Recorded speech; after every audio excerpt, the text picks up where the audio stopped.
নমস্কার বন্ধুরা, তনুশ্রী রান্নাঘরে আপনাদের সকলকে স্বাগত জানাই। আপনারা সকলে কেমন আছেন? আশা করি ভালো আছেন, সুস্থ আছেন। আমিও ভালো আছি। তো আজকেও নিয়ে চলে এসেছি একটা পুরনো দিনের রান্না, যেটা মা ঠাম্মারা বানাতেন। সেই রকমই একটা রান্না আমি বানাবো, যেটা আমি আমার ঠাম্মার থেকে শিখেছিলাম। তো এটা খেতে খুবই ভালো হয়। আমাদের বাঙালিদের শেষ পাতে চাটনি না হলে চলে না। তো আমি সেই চাটনিরই রেসিপি আজকে এনেছি। একটা আমি কুমড়োর চাটনি বা টক যা বলতে পারেন, তো বানাবো। এই টকটা খেতে খুব সুন্দর হয়। এটা পুরনো পাকা তেঁতুল দিয়ে আমি বানাবো। তো চলুন আপনারা দেখুন আমি কেমন ভাবে এই টকটা বানাই।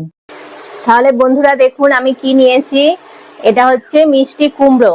মিষ্টি কুমড়োটাকে আমি খোলা ছাড়িয়ে এরকম সরু সরু করে সুন্দর করে কেটে নিয়েছি। এরকম সরু সরু করেই কাটতে হবে, তবেই চাটনিটা খেতে ভালো লাগবে। তো তাহলে আমি এই কুমড়োটা নিয়েছি, আর কুমড়োটাকে ভালো করে জল দিয়ে ধুয়ে পরিষ্কার করে রেখেছি। আর শুকনো উপকরণের মধ্যে লাগবে খুবই অল্প সামান্য উপকরণ লাগবে, এতে বেশি কিছু উপকরণ লাগে না। এটা হচ্ছে হলুদ গুঁড়ো, ফোড়নের জন্য লাগবে শুকনো লঙ্কা 5 ফোড়ন, লবণ আর চিনি। আর লাগবে হচ্ছে পাকা তেঁতুল। এই পাকা তেঁতুলটা অনেক দিনের পুরনো, যে কালো পাকা তেঁতুলটা হয় সেটাই আমি নিয়েছি। আর এটাকে জলে ভিজিয়ে রেখেছি। এই তেঁতুলটা খুবই উপকারী শরীরের পক্ষে। আপনারা যদি এই তেঁতুলটা দিতে পারেন তো খুব ভালো হয়। আর যদি না পান, এমনি যে নর্মাল পাকা তেঁতুলটা হয় ওইটা দিলেও চলবে, পুরনোটা যদি না পান। তো এই তেঁতুলের চাটনি খুবই উপকারী শরীরের পক্ষে। এই তেঁতুল অনেক কিছু রোগেরও ওষুধের মতো কাজ করে। আর লাগবে হচ্ছে এটা সর্ষের তেলে আমি রান্না। আমি কড়া বসিয়ে দিয়েছি, কড়াটা আমার গরম হয়ে গেছে। এবার আমি সর্ষের তেল দেব। আর সর্ষের তেলটা খুবই সামান্য পরিমাণে দিতে হবে, তেল বেশি এতে দেওয়া যাবে না। একদমই তেল ভাসলে একদমই ভালোও লাগবে না খেতে, দেখতেও বাজে লাগবে। তো খুবই সামান্য আমি তেল দেব, 1 চামচের থেকেও কম, যেটুকু মানে ফোড়ন দেওয়ার জন্য লাগবে বা সেইটুকুই। এবার আমি ফোড়নটা দিয়ে দেবো। ফোড়নের জন্য 2টো শুকনো লঙ্কাকে অল্প করে ফাটিয়ে নিয়েছি, দিয়ে দেব। আর একটু 5 ফোড়ন দেব, বেশি না, অল্প করে, ব্যাস। এবার এটাকে আমি একটু ভালো করে ভেজে নেব।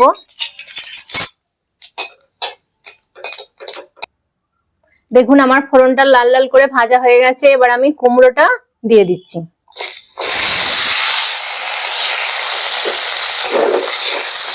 কুমড়োটা ভালো করে এবার একটু ভাজতে হবে। 2-3 মিনিট 4 মিনিটের মতো ভাজলেই হবে। কুমড়োটা আমি 2-3 মিনিটের মতো ভেজে নিয়েছি। এবার লবণ দেব, এতে স্বাদ অনুযায়ী লবণ দিয়ে দিলাম। আর দেব হলুদ গুঁড়ো, খুবই অল্প, এইটুকু হলুদ গুঁড়ো আমি দিয়ে দিলাম। এবার এটাকে একটু ভাজতে হবে।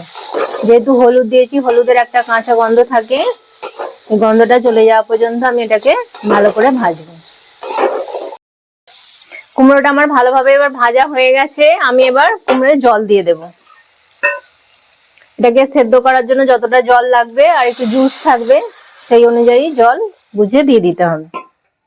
জল দিয়ে দিলাম, এটা টকবক করে ফুটবে, তারপর আমি চাপা দিয়ে এটাকে সেদ্ধ হতে দেবো।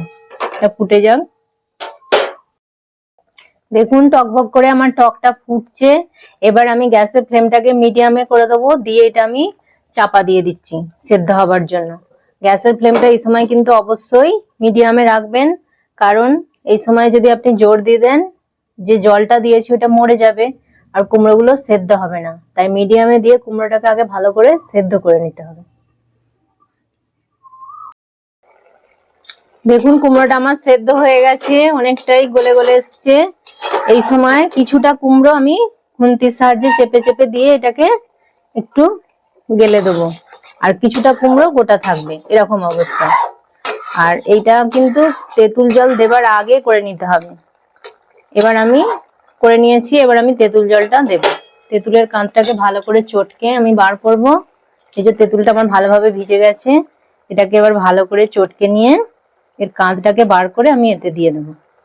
চটকে আমি কাঁধটা বার করে নিয়েছি। এবার কাঁধটাকে আমি ছেঁকে দিয়ে দেবো এইভাবে। আপনারা ছাঁকনির সাহায্যেও দিতে পারেন বা হাতে এইভাবে চেপেও দিয়ে দিতে পারেন। আমি হাতের সাহায্যে চেপে দিয়ে দিচ্ছি।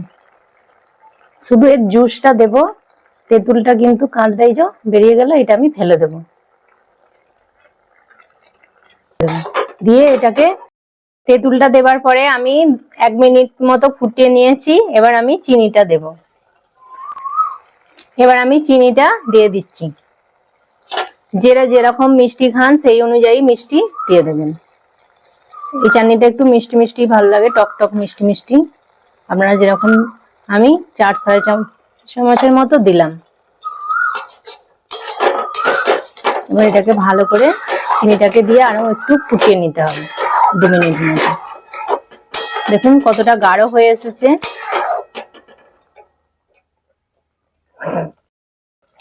এই সময় আপনারা দেখুন আমার চাটনিটা হয়ে এসছে। এই সময় আপনারা নুন মিষ্টিটা একবার চেক করে নেবেন। আমি একবার চেক করে নিয়েছি, আরেকটু চিনি লাগলো, আমি আরেকটু চিনি দিয়েছি। তো আমার একদম কমপ্লিট হয়ে গেছে টকটা। এবার আমি গ্যাসটা বন্ধ করে দিচ্ছি, দিয়ে এবার আমি একটা পাত্রে ঢেলে আপনাদেরকে দেখাচ্ছি। দেখুন বন্ধুরা, আপনারা কাছ থেকেই দেখুন যে চাটনিটা কত সুন্দর হয়েছে, কতটা গাঢ় হয়েছে। এইরকম গাঢ়তেই করবেন।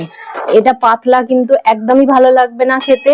ঠিক এরকম ঘন ঘন গাঢ় গাঢ় এরকম করবেন, তাহলে এটা খেতে খুব সুন্দর হয়। তাহলে দেখলেন বন্ধুরা, আমি কত সহজেই বানিয়ে ফেললাম এই কুমড়োর চাটনি। আর এই চাটনি খেতে খুব সুন্দর হয় আর খুব টেস্টি হয়। আপনারা একবার বানিয়ে এইভাবে খেয়ে দেখবেন, পুরো আঙুল চেটে চেটে খাবে সবাই বাড়ির। আমি এটা গ্যারান্টি দিয়ে বলতে পারি, কারণ এতই সুন্দর হয় এটা। আমি প্রায় বানাই এটা, আর এটা আমার বাড়ির সবাই খেতে ভালোবাসে। আপনাদেরও আশা করি সবাই এরকম ভাবে বানালে ভালোবাসবে খেতে। তো তাহলে আমার এই রান্নার রেসিপিটি যদি আপনাদের ভালো লেগে থাকে, তাহলে একটা লাইক করবেন, কমেন্ট করবেন, আর তনুশ্রী রান্নাঘর চ্যানেলটিকে সাবস্ক্রাইব করে দেবেন। আর আপনার পাশে থাকা বেল আইকনটি প্রেস করে দেবেন, যাতে আমার এই নতুন নতুন রান্নার ভিডিওগুলি আপনাদের কাছে খুব সহজেই পৌঁছে যায়। আর আপনার বন্ধু বান্ধবদের মধ্যে এই রান্নার রেসিপিটি প্লিজ প্লিজ শেয়ার করে দেবেন।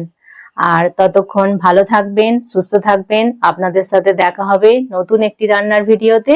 নমস্কার।